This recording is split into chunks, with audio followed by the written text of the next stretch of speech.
멀쩡한 의사들의 본격 재능 낭비 프로젝트 나는 사다 시즌4 보이는 라디오입니다. 오늘 모신 멀쩡한 의사는 서울대병원 정신건강의학과의 김재원 교수님이십니다. 어서 오십시오. 안녕하십니까. 초대해 주셔서 감사합니다. 그 서울대병원에서 구체적으로 어떤 환자들을 보시는지 약간 소개 좀 해주세요. 네, 저는 이제 소아정신의학을 전공하고 주로 이제 어린이하고 청소년들을 돌보고 있고요. 그 중에서도 이제 우울증, 자해자살 위험이 있는 친구들, 기분 조절 문제 있는 친구들을 주로 치료하고 돌보고 있습니다. 김재원 선생님 모시고 오늘 아주 주제 아주 기가 막힙니다. 집착과 애착은 뭐가 다른가? 이게 뭐가 다른가? 그리고 네. 좋은 집착, 나쁜 집착 따로 있나? 네. 이런 얘기 나눠보도록 할 텐데 이 얘기를 갑자기 우리가 왜 하게 됐죠? 이유가 있죠? 있습니다. 이 책 때문입니다. 김재원 선생님께서 최근에 신간을 하나 내셨는데요. 제목이 밥보다 진심이에요. 부제가 52개 진짜 마음 사용 설명서. 집착과 애착, 부러움과 질투 이렇게 좀 비슷한 감정들을 좀 다루셨더라고요. 이 책이 보니까 1부와 2부로 나눠져 있던데 기가 막히더라고요. 나눠 놓은 게. 네. 일부는 이제 내 감정의 균형을 위한 마음 사용 설명서로 내 마음의 중심을 잡고 균형을 맞추기 위한 방법들을 담으려고 했고요. 제 2부는 이제 타인을 배려하는 마음 사용 설명서로 마음의 지향점을 타인에 놓고 사람이 함께 살아가기 위해서 서로 노력해야 하는 감정에 초점을 맞춰서 서술을 했습니다. 자, 오늘 본격적인 이야기 집착과 애착 나눠보죠. 네. 집착, 애착 이거 어떻게 다른 겁니까? 네. 근데 이게 달라요? 같은 거 말이 아니에요? 다르잖아요. 제가 이제 국어를 좀 잘하잖아요. 왠지 애착은 약간 긍정적인 느낌이고 집착은 좀 부정적인 느낌인 것 같긴 합니다. 애착은 긍정적인 느낌 맞고요. 집착은 이제 긍정적, 부정적인 느낌이 전부 있다고 할 수가 있는데요. 사전적 정의를 보면 이제 집착은 어떤 것에 이제 늘 마음이 쏠려 있어서 잊지 못하고 매달림. 여기서 핵심은 매달림입니다. 매달리는 거. 영어로는 이제 preoccupation이나 obsession 같은 단어를 쓰고요. 반면 이제 애착은 이제 몹시 사랑하거나 끌리어서 떨어지지 아니함. 이 사전적 정의예요. 영어로는 이제 attachment. 근데 선생님 떨어지지 않으려면 이렇게 매달려 있어야 되는 거 아니에요? 아니죠. 네, 예. 근데 이제 건강한 애착 관계를 이제 나중에 또 말씀을 드릴 텐데 분리되어 있어서도 정서적으로 연결되어 있다고 여기는 거거든요. 그러니까 애착이라는 것이 반드시 이렇게 밀착되어 있고 붙어 있어야지 애착 관계가 만들어지는 건 아닙니다. 집착이란 게 물론 부정적인 의미도 큰데 어떤 측면에서는 되게 또 긍정적인 역할도 하지 않나 그런 생각이 들거든요. 뭔가 사람이 집착하는 그런 게 없으면 뭔가 성공하기도 힘들고 이런 거 아닌가. 네. 일에 있어서는 그렇죠. 예, 저희가 집념이라는 표현도 쓰고 집념은 한 가지 일에 매달려서 마음을 쏟음이라는 뜻이거든요. 근데 또 집념에는 주로 이제 일에 대한 자세와 태도의 의미가 많이 들어가 있고요. 그리고 집념을 발휘하다, 집념이 강하다, 집념을 불태우다. 그래서 일에 있어서는 어떤 집념을 가지고 집착을 하는 것이 어떤 성장이나 발전에 도움이 되는 건 분명하고요. 하지만 사람과의 관계에서는 그 사람에 대한 집착은 좋은 집착은 없다고 생각을 합니다. 대상이 있는 물건이라든지 아니면 사람이라든지 여기에 좀 심하게 매달리는 집착은 별로 좋은 집착은 아니다. 그렇죠. 네. 그러니까 사람일 경우에는 이것이 스토커가 될 수도 있고. 그렇죠. 요새 심각하죠. 네. 최근에 언론에서 보도되는 것처럼 데이트 폭력 같은 불행한 일이 생길 수가 있잖아요. 이런 집착 때문에.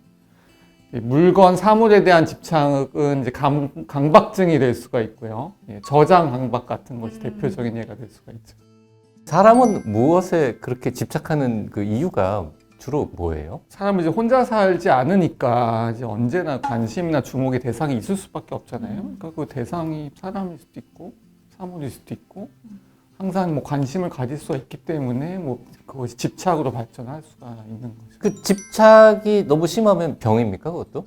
집착이 심해서 조절하지 못하면 물건에 자기가 이제 좋아하는 물건들 쌓아두리고 버리지 못하면 그것을 가득 차버리잖아요. 그러면은 이렇게 쌓아두는 저장 강박증 같은 집착 말고 네. 혹시 한 가지를 너무 애지중지하는 이것도 집착이에요? 이렇게 애지중지하는 것 때문에 같이 지내는 가족과의 관계에서 문제가 생긴다든지 갈등이 일어날 수가 있다면 그 집착은 뭐 나쁜 집착이 아닌가 돌아볼 필요가 있다고 생각합니다. 애착이라는 용어는 실제로 이제 정신과에서 네. 많이 쓰는 용어잖아요. 그 실제로 정신과에서도 애착을 어느 때 많이 씁니까? 뭐 애착 관계로 모든 걸 설명할 수 있지는 않지만 그래도 부모-자녀 관계에서 이제 어릴 때 애착 관계를 건강하게 형성하는 것이 앞으로의 어떤 사회성이나 대인 관계에 있어서 중요하다고 얘기를 하거든요.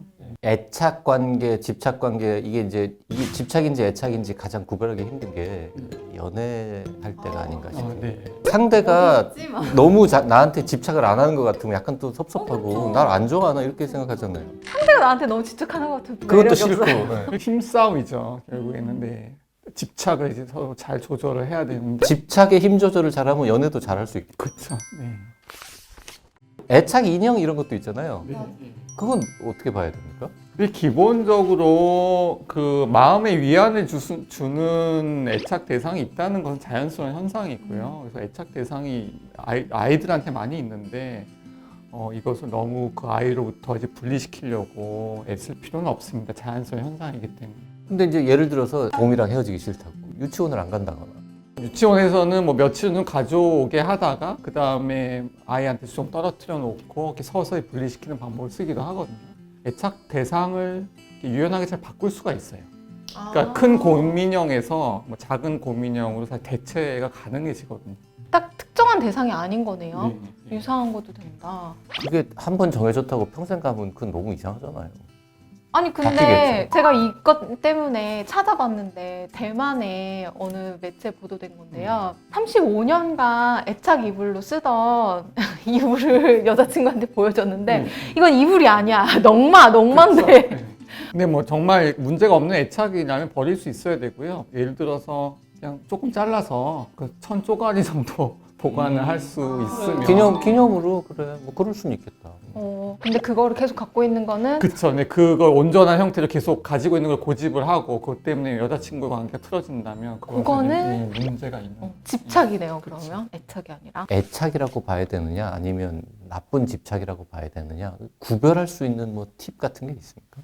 제가 책에 관심을 간섭으로 받아들이지 않게 하는 방법에 대해서 적었는데요. 그것을 집착에도 적용할 수 있다고 생각하는데요. 그 사람이 선택할 수 있게 하고 결정을 할 수 있게 하는 그런 선택권과 결정권을 줄 수 있다면 관심을 받아들이는 사람은 그 관심 그대로 받아들일 수가 있거든요. 그러니까 집착도 마찬가지 생각하고요.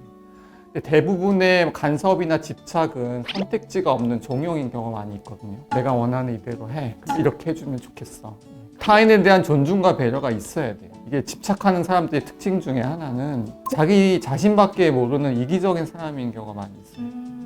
상대방의 자율성을 인정하지 못하고 자기 휘하에서 통제를 하려고 하는 경향이 있어요. 우리 정신과에서 부모 자녀 사이의 애착, 어릴 때 애착 관계 형성 이거 되게 중요하다는 얘기 뭐 옛날부터 들었던 것 같은데 그 애착 관계가 형성이 잘 안 됐던 사람이 나중에 쓸데없는 다른 일에 집착하는 거 이런 식으로 연결됩니까? 애착의 실패가 집착을 낳는다라고 썼는데 이제 어려서 이제 안정적인 애착 관계를 형성하지 못한 사람들이 이후에 뭐 좋은 사람들을 만나면 그 애착 관계가 변할 수 있기는 하지만 그러지 못한다면 이제 불안정한 애착 관계가 지속될 수밖에 없고요.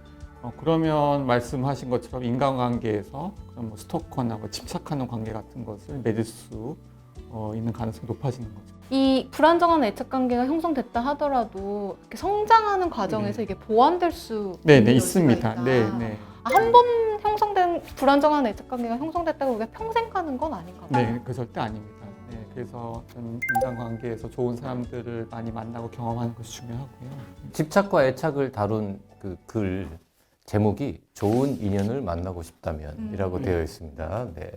이거 마치 이제 뭐 저 결혼 정보 회사 카피 같은데 좋은 인연을 만나고 싶으면 우리는 네, 뭘 해야 될까요? 사람을 만나다 보면 이 사람이 기존의 뭐 관계를 통해서 막 어떤 애착 관계를 형성했는지는 알 수가 있거든요. 예, 건강한 애착 관계에 대해서 잘 설명해 놨기 때문에 이 책을 교과서 사와서 책을 보래. 제가 이거를 이렇게 꼬치꼬치 캐묻는 이유가 요 원고 일단 읽어봤는데 그 좀 이상한 사람을 빨리 알아차리고 손절해라. 요거를 이제 팁으로 네, 주셨어요. 그게 뭐 가장 큰 팁이고요. 어떻게 여태까지 우리가 만나지 못했을까요? 몇 번 만나지 않은 사람이 나를 극단적으로 이상화하고 우리가 천생연분이다. 나의 모든 것을 함께하자. 요런 태도를 보면 빨리 손절해라.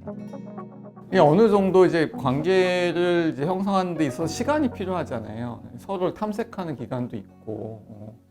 근데 그 과정이 뭐 단계적이고 뭐 자연스럽지 않고 지나치게 다가오는 너무 사람이 빠르게. 있어요. 네, 예. 그런 사람은 집착하는 사람일 가능성이 높습니다. 방위명 애착 무슨 이런 종류가 있던데 네, 지나치게 허용적이거나 그런 경우에는 저희가 이제 밀착된 경계선이라는 표현을 쓰는데 그러니까 간섭과 집착이 횡행하는 그런 관계. 네.